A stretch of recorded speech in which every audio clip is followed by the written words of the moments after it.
of the United States.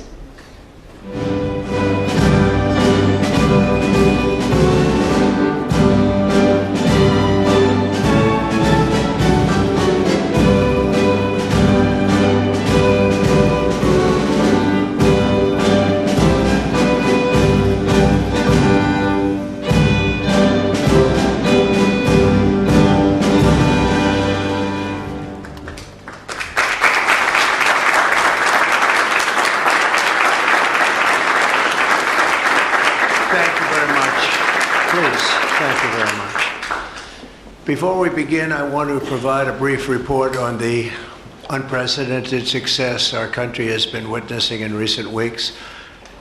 Since even before the election, we've been making extraordinary progress. The American people gave us a clear mandate to save our country, and we won all 7 swing states by large margins, historic. Very importantly, we won the popular vote by millions and millions of votes. Also, all 50 states, as you know, shifted toward the Republican Party, and that's never happened before. All 50, every single one of them. In our first week in office, we set records, taking over 350 executive actions. That's not been done before. And it has reportedly been the single most effective opening week of any presidency in history. And we want to keep it that way. We want to keep it going.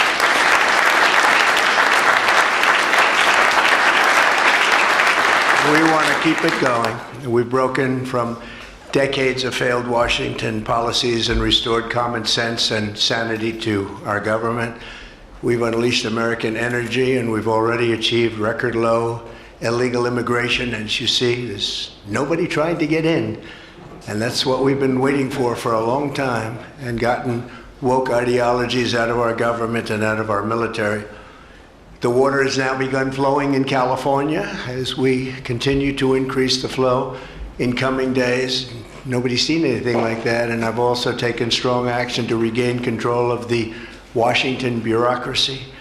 Just for clarification purposes, because it was incorrectly reported yesterday, we have informed the federal workforce, which they've looked to do for many years, that if they're working for the federal government, they must show up to the office on time and on schedule. We don't want them.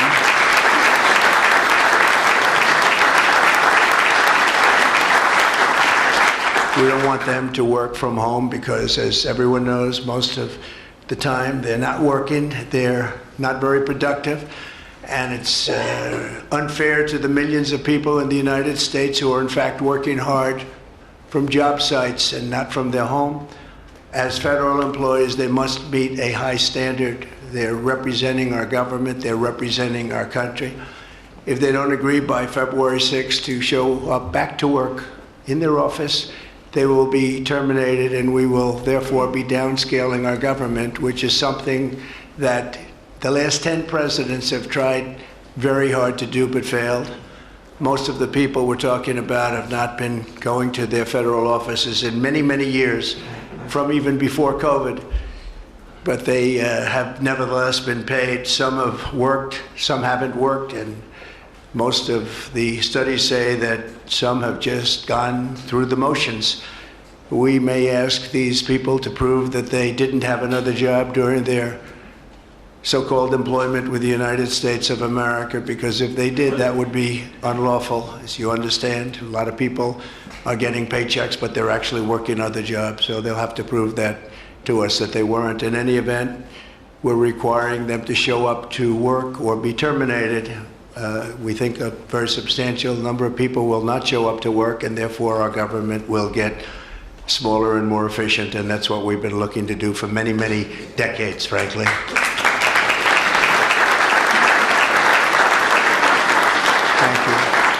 In addition, there was a short-term pause or funding freeze on certain discretionary spending payments, such as government grants, only for us to quickly look at the scams, dishonesty, waste, and abuse that's taken place in our government for too long. As was explicitly stated, this in no way affected Social Security, Medicare, Medicaid, or other entitlements that Americans depend on. I've made abundantly clear from the very first day that I ran from office. That was a long time ago now. That's 2015. If you think about it, I announced in 2015 and we won in 2016. We did very well in 2020, but we did really well just recently. And I'm restating right now to correct any confusion that the media has purposely and somehow, for whatever reason, created Social Security, Medicare, Medicaid have not been affected by any action we're taking in any way, shape, or form. We are merely looking at parts of the big bureaucracy where there has been tremendous waste and fraud and abuse. In that process, we identified and stopped $50 million being sent to Gaza to buy condoms for Hamas. 50 million. And you know what's happened to them? They've used them as a method of making bombs. How about that? We stopped an attempt to make an illicit payment for illegal alien resettlement. We canceled $181 million in DEI training contracts. This is just for the training of people in DEI, which has been terminated and completely terminated. And we paused $1.7 billion in unauthorized payments to foreign organizations, including stopping more than $40 million that was on its way out the door to the very corrupt World Health Organization, which has not done its job and not done it properly. We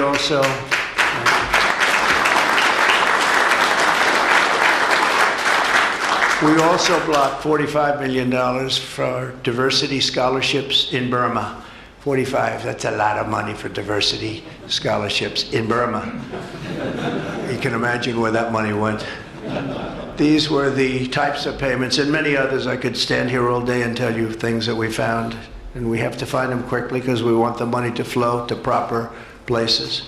But these were the payments and types of payments affected by the temporary freeze, and the American people strongly support these efforts. I talked about it during the campaign, and they voted for us in record numbers. Every single day, we're now putting America first and fighting to get the most out of every single tax dollar for our great citizens. We've gathered this afternoon to take another historic action. However, in a few moments, the Laken Riley Act will become the very first bill that I proudly sign into law as the 47th President of the United States.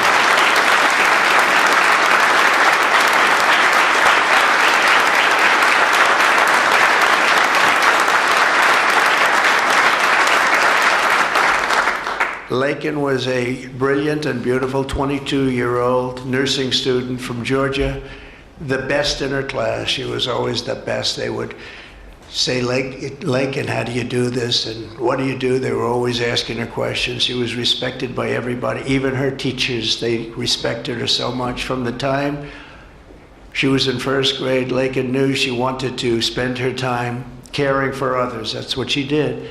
To her friends and classmates, she was a light of warmth and kindness in every single room. To her parents and family, she was everything in the world. They've had a miserable period of time. Just after 9 a.m. last February 22nd, Laken went out for a jog on the campus of the University of Georgia, but she was just never returned. She never came back, did she, huh?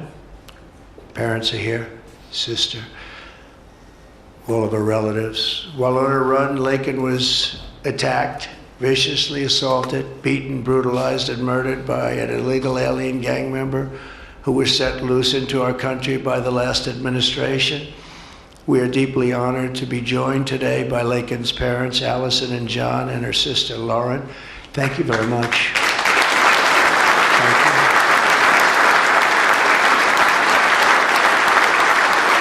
So sad.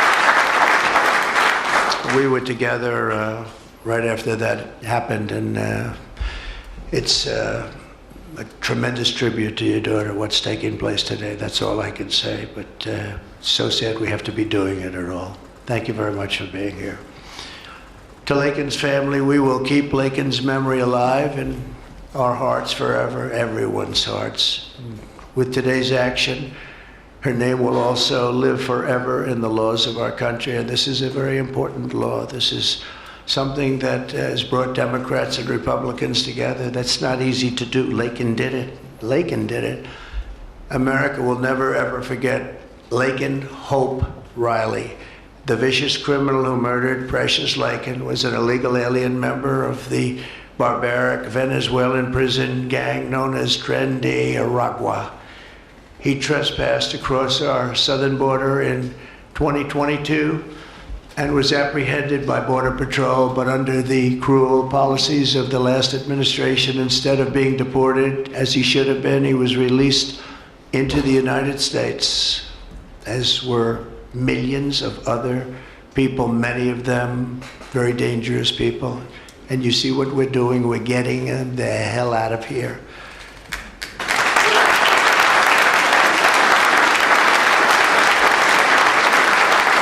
He was soon arrested again in New York City on charges of endangering a child, but because of New York City's deadly sanctuary policies, as we have in California and many other places, which we're going to end them, he was released again to reoffend. The Biden administration then provided this illegal alien criminal with a free, taxpayer-funded flight from New York to Georgia, where he was arrested yet again, constantly, this time for stealing from a Walmart along with his gang member brother, who was a bad one. Only after being released a third time by the U.S. law enforcement did this cold-blooded criminal go out in that fateful morning hunting for women on whom to prey. That's what he did. He hunted. It was like a hunter. We're going to show him who the hunter is. This horrific atrocity should never have been allowed to happen. And as president, I'm fighting every single day to ensure that such a tragedy never happens again. We don't want this to happen.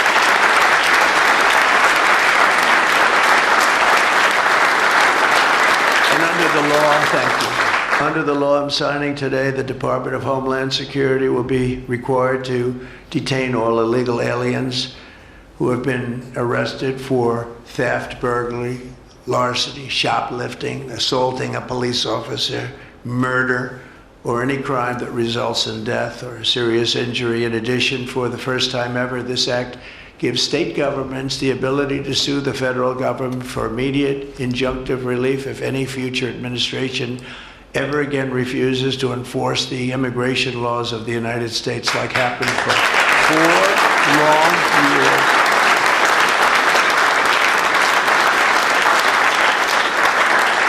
And that was happening for 4 long years, frightful years. Amazing. You'd say, how can people do this? How can they allow this to happen? How can they allow criminals to pour into our country and then try and defend it? And they're still trying to defend it, but they can't. That's why I'm here instead of somebody else, actually. It's the biggest reason. I believe it's the single biggest reason. Inflation was horrible. Many things were horrible during that administration. When you look at what took place in Afghanistan, the way they got out, not that they got out, but the way, so many things were horrible. But to me, this was the worst of all. It's a landmark law that we're doing today. It's going to save countless innocent American lives. I want to thank every House Republican, every Senate Republican, as well as the 12 Senate Democrats and the 48 House Democrats who voted to pass this vitally important bill, and many of them are with us today, and I really do appreciate it. And I very much especially appreciate the bipartisan support. The Democrats, really a big percentage of them came through, and plenty of them wanted to. They probably felt they couldn't, but they really wanted to. That they don't understand that would have made them a lot more popular, would have made them a lot better with their people. The ones that didn't are going to be sorry, because the people are not going to forget that they wouldn't sign. This is a perfect, incredible tribute to an unbelievable young lady. We're joined today by many great supporters of our new strong border policies, and they are indeed strong, including Vice President Vance, thank you, JD, Secretary Scott Bessent, who just got approved, by the way. Where's Scott? He just got approved. Scott, I'm very impressed. Got a lot of Democrat votes, too. We got a lot of Democrat votes. It's great. I don't know, is that a good thing or a bad thing? I'll have to think about that. Secretary of Homeland Security, who's going to be fantastic. I know her so well, and I know it's probably not complimentary because she is a woman, but she is tough. Where is she? Where is Christy? Christy, great. Stand up, please. You have such an important job to do.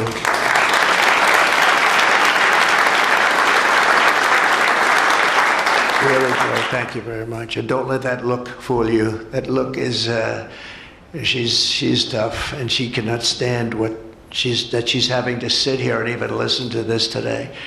Another one who's done a job like nobody that I've seen in a long time, Tom Homan. He's my friend, but he is something special. He's something special. Yeah. And Tom and Christy, the numbers are unbelievable. What's happened? It's like just shut down. Nobody thought that was even possible. It's just shut down. They showed an area that a year ago had thousands and thousands of people rushing into our country.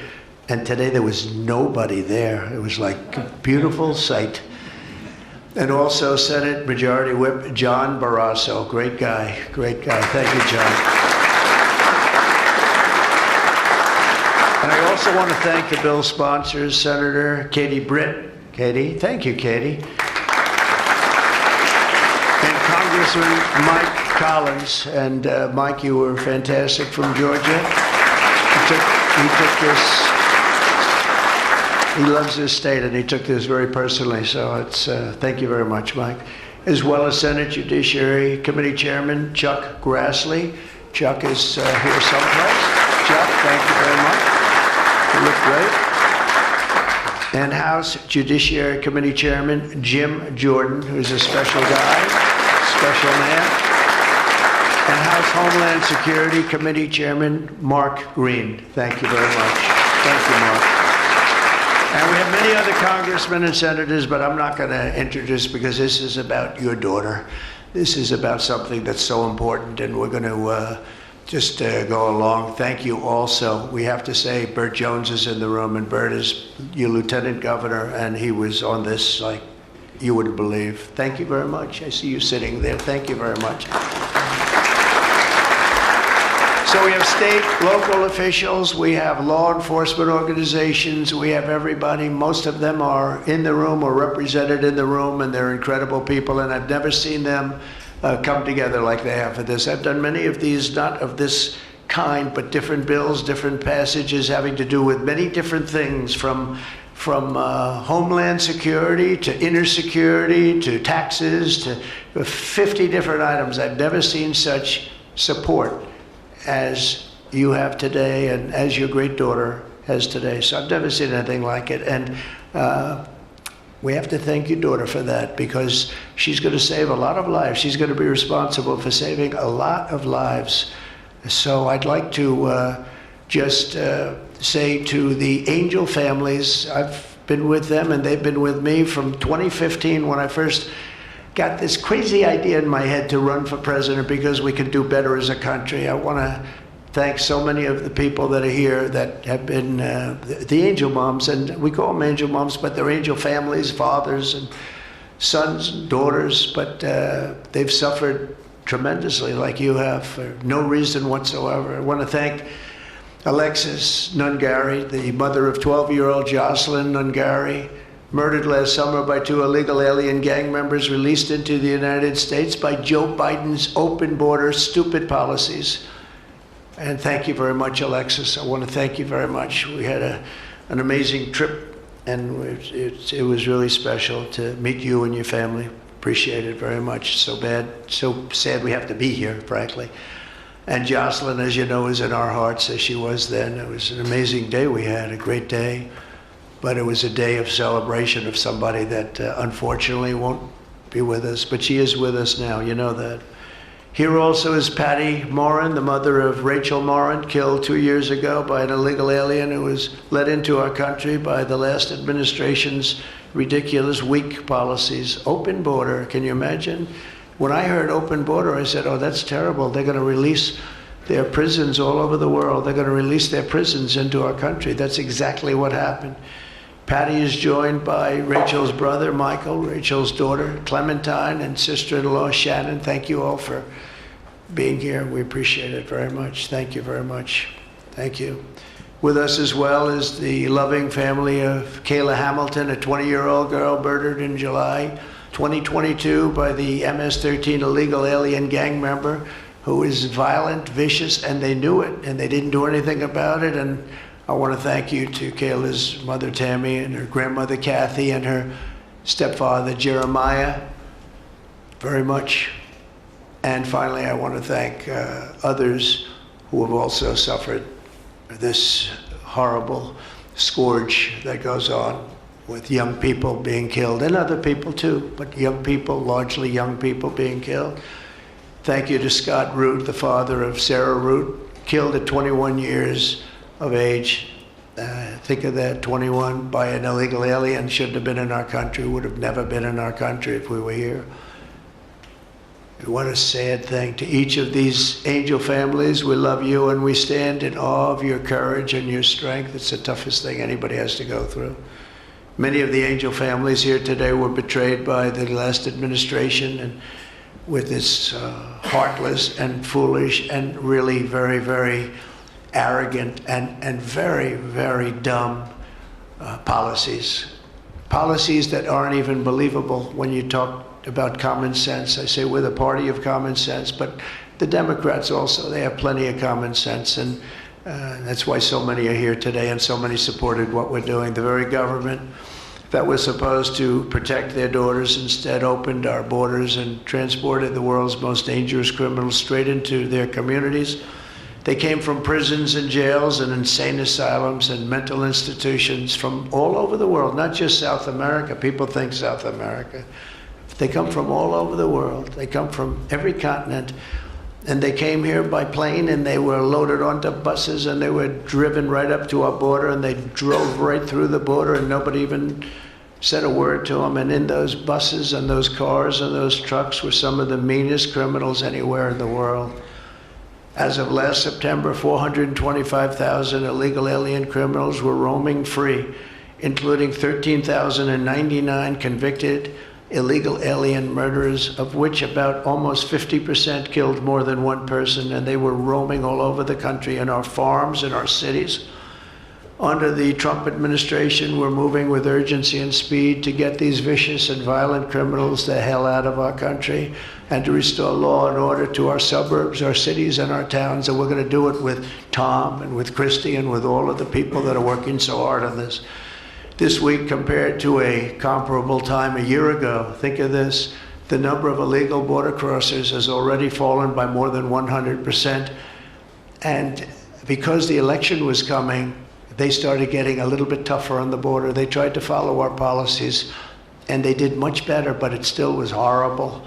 The numbers were still horrible, so that's 100% over those. They only did it because of the election, so they knew what they were doing was wrong. And those who do cross the border, and you're seeing that every time, all you have to do is turn on your television set or pick up a newspaper, or read any form of new media, because we have a lot of new media today, fortunately, that's letting the word get out. But they're watching these people be captured and removed from our country. ICE arrests have risen by 15 times in just a short period. And over the past 8 days, the heroes of ICE and Border Patrol, we can never forget Border Patrol. Those people, I've gotten to know so many of them. Our border czar, as you remember, never went to the border and never made a phone call. She was the border czar. She never made one phone call. They went to the heads of border. They went to the heads of ICE. Did you ever get a call? No. And she admitted she never made one call, but she was the border czar. And that's exactly what our border was all about. The heroes of ICE have arrested thousands and thousands of illegal alien criminals, including hundreds of gang members, traffickers, child predators, terrorists, and murderers. For the first time in history, we're loading dangerous and illegal aliens into military aircraft and flying them back to the places from which they came. You probably read about Colombia 2 days ago. They said, no, we're not taking them. I said, we're going to take them. You're going to take them. You're going to like it, too. You're going to take them.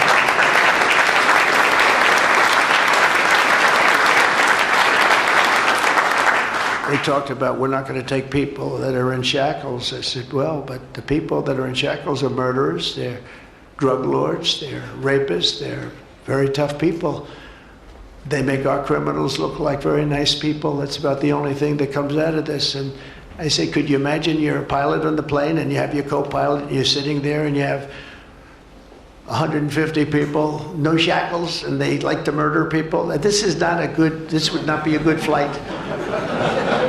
So Colombia apologized to us profusely within an hour based on something I said, meaning you're going to pay tariffs like nobody's ever paid tariffs before. But they actually wanted to terminate his position. They're essentially Congress met and they were very angry with them. But they actually said they were going to send the presidential plane to pick up these criminals and to bring them because they didn't want to inconvenience us or have us do a second flight. And that's what they did. And I appreciate it. And I do appreciate the people of Colombia are wonderful people, and the representatives really acted well. And I appreciated they took back that tough talk. But, we may have tough talk from others, but it's not going to mean anything. They're going to all take them back, and they're going to like it, too. They're going to like it. They're going to take it back, and they're going to like it. Today, I'm also signing an executive order to instruct the Departments of Defense and Homeland Security to begin preparing the 30,000-person migrant facility at Guantanamo Bay. Most people don't even know about it. We have 30,000 beds in Guantanamo to detain the worst criminal illegal aliens threatening the American people. Some of them are so bad we don't even trust the countries to hold them because we don't want them coming back, so we're going to send them out to Guantanamo.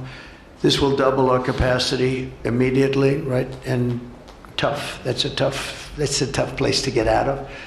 Today's signings bring us one step closer to eradicating the scourge of migrant crime in our communities once and for all. And it was just it's just an unforced error that we even have to be doing this. Now we need Congress to provide full funding for the complete and total restoration of our sovereign borders, as well as financial support to remove record numbers of illegal aliens. And these are illegal alien killers, criminals at levels that nobody's ever seen before. And you would have known that, and you were there when I said it. I said everybody that's bad is going to be thrown. If you look at Venezuela, Venezuela's crime is down 77% because they've taken their gang members, their prisoners, their drug dealers, their drug lords. They've shipped them all into the United States. Many other countries, their crime is way down, and our crime is not doing well. But we're going to have it do really well very soon, and we're shipping all these people back where they came from. And now, before I sign the Laken Riley Act into law, I would like to ask Laken's really incredible mother, who I've gotten to know. A very sad day I got to know her. But this is an amazing tribute to an amazing young person. And if you could come up, Allison, and say a few words, that would be great. Thank you very much.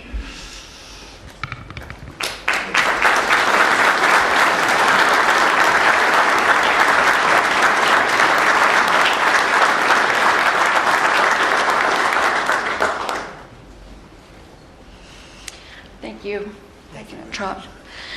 We would like to thank Senator Katie Britt for her diligent bipartisan work to get this bill through the Senate. We'd also like to thank Congressman Mike Collins for his unwavering passion and for leading on the Laken Riley Act from the start. Our family will forever be grateful for the prayers of the people across our nation and for helping to get this legislation into law. We also want to thank President Trump for the promises he made to us. He said he would secure our borders and that he would never forget about Laken. And he hasn't. He's a man of his word. We trust that he will fight for the American people. Most importantly, I want to thank our Lord and Savior, Jesus Christ, because without his sacrifices, Laken's story would have ended on that horrific day that she was taken from us. But because of him, we can continue living knowing that we will see Laken again. There's no amount of change that will ever bring back our precious Laken. Our hope moving forward is that her life saves lives. We're so thankful that her passion for helping others and her legacy for doing good in the name of Jesus Christ will carry on. Thank you.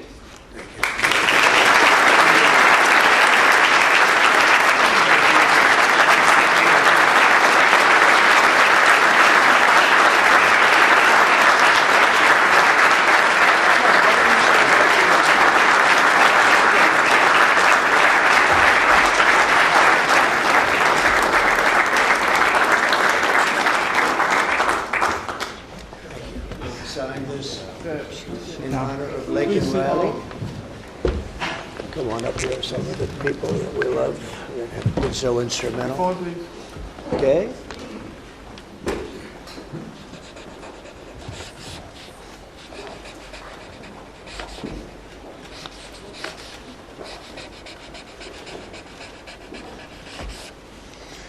Okay.